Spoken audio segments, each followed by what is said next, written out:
What do you do? You're not an engineer. You're not a designer. You can't put a hammer to a nail. I built the circuit board. The graphical interface was stolen.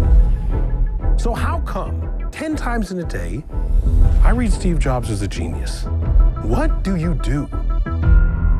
Musicians play their instruments. I play the orchestra.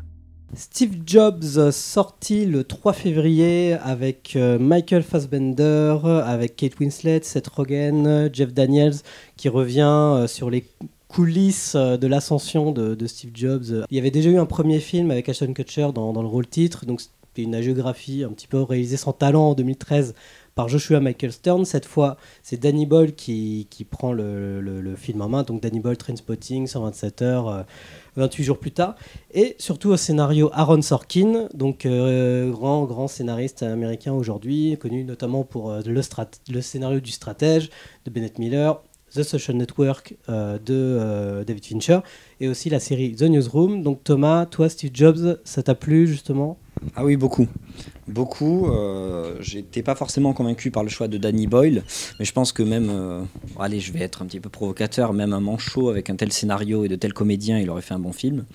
Je sais que j'exagère un petit peu, mais on va dire que le matériau est excellent. Le film est construit en 3 actes, un peu comme un récital, avec 3...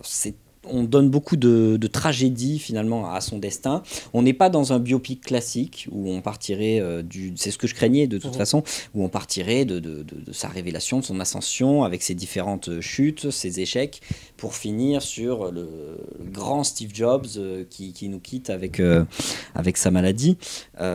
Mais moi, Steve Jobs, oui, ça m'a convaincu. Ça peut rebuter certains, ça peut avoir un côté redondant ou bavard qui pourrait déconcerter certaines personnes. Mais c'est tellement fluide, c'est tellement brillant dans l'écriture, les comédiens sont déments, Fassbender, Kate Winslet, mais même les seconds rôles. Hein. Moi, personnellement, j'ai été captivé. Je n'avais pas forcément d'ailleurs été par The Social Network, qui je trouve...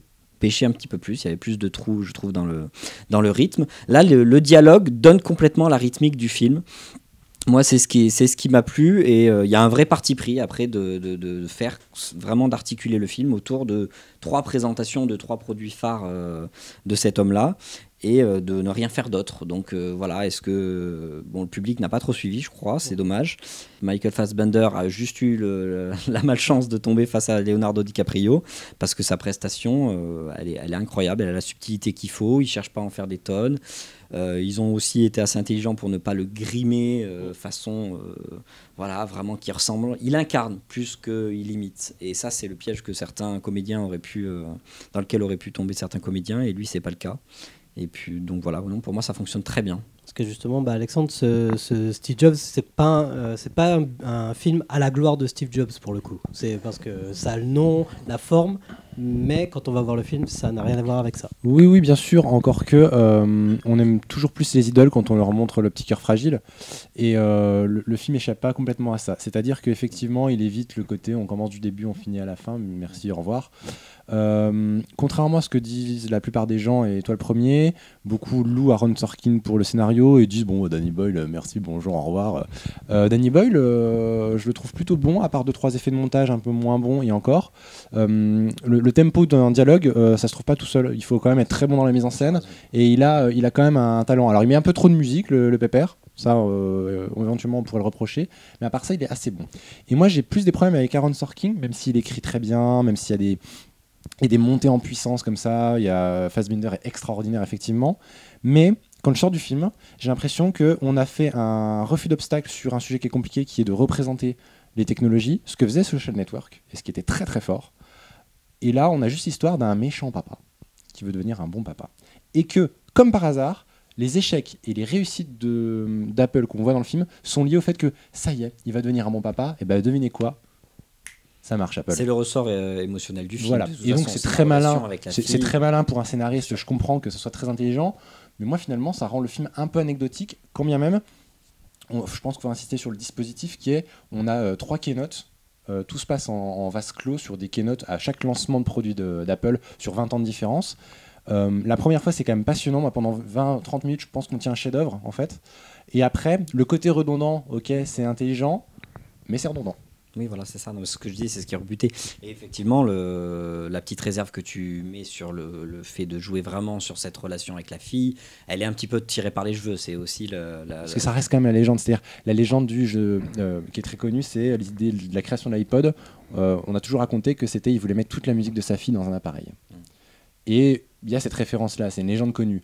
Bah ça fait une icône. Même s'il a été pas très bon machin, il est devenu meilleur. Et ça, il y a rien de tel pour les Américains. JB, toi, qu'est-ce que tu en as pensé de Steve Jobs? Mais moi, je me rangerais plutôt du côté de Thomas, sur le côté scénaristique brillant et metteur en scène assez banal, assez plan-plan, j'ai l'impression. C'est du théâtre filmé. Un peu dur. Non, je trouve que c'est du théâtre filmé, que ça n'a pas une étoffe exceptionnelle. Par contre, c'est passionnant. Ça me passionne d'un bout à l'autre. J'avais déjà été passionné par The Social Network, beaucoup plus que toi d'ailleurs. Fassbender est très bon. Je trouve que c'est en effet très malin de ne pas l'avoir grimé, pas l'avoir maquillé, surmaquillé pour qu'il ressemble à Steve Jobs. Après, non, j'ai pas grand-chose d'autre à en dire. C'est pas un film qui fait énormément jaser après, parce que tu as l'impression d'avoir fait le tour de la question, tellement il est bavard, tellement il est ultra référencé, documenté.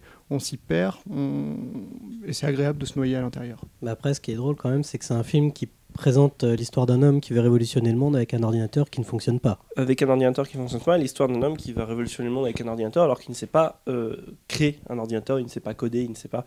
Et là, pour moi, enfin, là, il y a le centre du film, pour moi, il y a le centre de qu'est-ce que c'est une idole américaine, dans tous les cas, c'est une supercherie. Et tu as cette scène centrale dans le film qui, pour moi, elle justifie... Enfin, j'ai vraiment aimé le film, et j'ai juste une petite réserve peut-être sur la fin, etc. Mais j'ai quand même vraiment aimé le film. Et même si j'avais pas aimé, je pense qu'il y a cette scène centrale entre Steve Jobs et Steve Wozniak, qui est donc Seth Rogen, de règlement de compte, ouvert à tous les gens qui sont dans la pièce, etc., qui assistent à un règlement de compte entre Steve Jobs et Steve Wozniak. Steve Wozniak, qui est le cofondateur d'Apple. Voilà, qui est le cofondateur, qui a été écarté, mis de côté, voilà. Qui part d'un enjeu simple, c'est-à-dire Steve Wozniak demande poliment à Steve Jobs de reconnaître le travail qu'a fait la précédente équipe Macintosh, je crois que c'est ça. Sur l'Apple II. Et donc évidemment, il y a la discussion dérive sur qu'est-ce que c'est Steve Jobs, pourquoi, et d'où ça vient, et pourquoi Steve Wozniak entend dans la journée 10 fois par jour que Steve Jobs est un génie alors qu'il ne sait rien faire. Et il y a un truc fascinant là-dessus sur qu'est-ce que tu es capable de faire, qu'est-ce que tu n'es pas capable de faire, et surtout comment tu parais, parce que finalement c'est qu'un film puisque c'est que des présentations le film, donc le plus important c'est pas savoir si l'ordinateur marche, c'est comment il va présenter.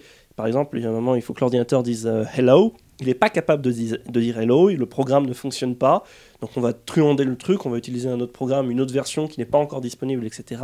pour utiliser ça, et là pour moi il y a un truc passionnant, et qui pour le coup ne s'applique pas vraiment ne s'applique pas simplement à Steve Jobs, mais vraiment à la mentalité américaine en général, et je trouve ça fascinant. Alors après c'est peut-être dommage en effet que du coup ça soit mixé à cette histoire de père qui cherche un peu une rédemption, enfin je sais pas s'il la cherche ou si elle lui tombe dessus, mais après même si honnêtement j'ai trouvé ça facile, émotionnellement je me suis quand même senti impliqué, non pas parce que j'ai de la sympathie pour le personnage de Steve Jobs qui est un affreux connard, mais parce que il y a une vraie approche émotionnelle qui par exemple n'existe pas dans The Social Network, qui est un film, une clinique, enfin je vois pas avec qui on peut avoir une accroche émotionnelle dans The Social Network, alors que là tu vois, avec Steve Wozniak, avec le personnage de Kate Winslet qui est un très beau personnage, et du coup là il y a une accroche émotionnelle qui me fait un peu peut-être pardonner cette histoire de père cherche la je pense rédemption. pas que le film vise à montrer que Steve Jobs est un affreux connard. À mon sens, le film non, montre que Steve Jobs c'est un gros communicant qui a compris la com avant tout le monde, et qu'il n'était compris par personne au moment de la sortie de son premier ordinateur. Et le hello qu'il réclame de son ordinateur, c'est juste brillant au niveau de la communication, parce qu'en effet si l'ordinateur dit hello, et bien tout de suite les gens vont l'aimer. Il a compris le buzz avant que le buzz soit inventé par... Mais du coup ce qui est intéressant c'est que comme tu dis, c'est donc du coup ça en fait un génie de communication, ouais. Ça c'est clair, on peut pas lui enlever ça, mais le truc c'est que lui ne se présente pas comme ça, lui il se présente comme l'inventeur de tout, et c'est là où en fait c'est une fraude, le type est une fraude, Le Bien sûr. type n'a jamais rien fait, et c'est pour ça que, outre que ce soit un connard, encore ça c'est anecdotique, que ce soit un connard avec sa fille, finalement, le type est une fraude. Comme le dit Steve Wozniak, tu ne sais pas visser, tu ne sais pas mettre une vis dans un trou, tu ne sais pas coder un programme. En fait, au final, le film déconstruit un mythe de Steve Jobs pour en reconstruire un autre. Ouais. C'est presque l'impression que j'ai eue, et c'est en ça que, en plus, je le trouve intéressant, et c'est en ça qu'il mérite le coup d'œil, pour peu qu'on soit passionné ou pas par ce qu'il a fait, qu'on soit pro Jobs, pro Apple ou anti. Rien qu'en ça, je trouve qu'il est très intéressant. Il n'y a pas tant de parti pris, c'est pas un film à la gloire de Steve Jobs, c'est pas un film qui cherche non plus à le mettre plus bas que terre. Il est suffisamment ambivalent pour qu'il y ait un peu de tout. Parce que les seconds rôles ont la place d'exister. En plus. Et donc on parlait de Kate Winslet, on parlait de Seth Rogen, Jeff Daniels qui est quand même un acteur immense aussi. Les seconds rôles ont vraiment la place d'exister, et c'est aussi eux qui donnent de l'air, moi je pense, au film. On est vraiment sur des duels verbaux à chaque fois. Et malgré tout ça, il fallait des sacrés acteurs. Moi, ça m'a terrifié quand Danny Boyle est arrivé sur le projet, et je trouve que l'idée de travailler avec Sorkin l'a obligé à repenser son cinéma, c'est-à-dire que je vais travailler avec un scénariste qui ne fonctionne pas comme mes autres scénaristes, etc., qui n'a pas la même science du dialogue, qui n'a pas la même science du rythme, et faut que néanmoins que j'arrive à m'émanciper d'un projet qui à la base était à David Fincher, donc il ne faut pas non plus que je fasse le film qu'aurait fait David Fincher. Pas tant que ça. Fincher, il a été envisagé il a travaillé pendant 2 mois sur le projet avant de l'abandonner. Mais bon, c'était parfait, ça aurait été parfait pour lui. Mais Danny Boyle n'est pas un grand réal. Par contre, il y a un truc sur lequel il est très bon, c'est le travail du son en général. Il aime bien jouer avec le son, et sur ce film-là, c'est ultra bien géré. Je sais très bien que c'est pas lui le technicien qui est derrière, mais il a un sens là-dessus. Il sait quand mettre des silences, il sait quand mettre alors même s'il y a un peu trop de musique, mais les sons, il y a des moments où il y a des silences complets qui contrastent avec les engueulades, les discussions, les bruits de couloir, les machins, et c'est très très précis. Si jamais vous regardez un jour le film, je sais pas, vous êtes fatigué, vous fermez un peu les yeux, machin et tout, vous verrez la précision du son, comme dans tous les Danny Boyle d'ailleurs. C'est assez remarquable. C'est vrai qu'il y a quelques moments, genre, notamment à la toute fin du film, alors là c'est pas la musique du film, là c'est un morceau, un morceau en plus, je sais plus de qui, mais bon là en effet je trouve ça un peu pur Danny Boyle là. Mais non, moi j'ai adoré la musique, et qui aussi a ce côté elle n'est pas dans les canons habituels, et elle contribue aussi à donner de la particularité au film, à le rendre pas si aimable que ça, parce qu'elle va dans plusieurs directions différentes. Il y a la musique électronique, il y a parfois de la musique qui ressemble vraiment à du sound design très clinique. Parfois il y a des envolées un peu plus symphoniques entre guillemets. Et non, je trouve que ça contribue à donner au film une super singularité. Et puis c'est Daniel Pemberton, un compositeur que j'aime beaucoup, notamment pour Cartel de Ridley Scott. Voilà. Donc, très bon film ça aussi. Voilà, donc Steve Jobs de Danny Boyle avec Michael Fassbender, Kate Winslet, Seth Rogen et Jeff Daniels, sorti le 3 février 2016. Ladies and gentlemen, please welcome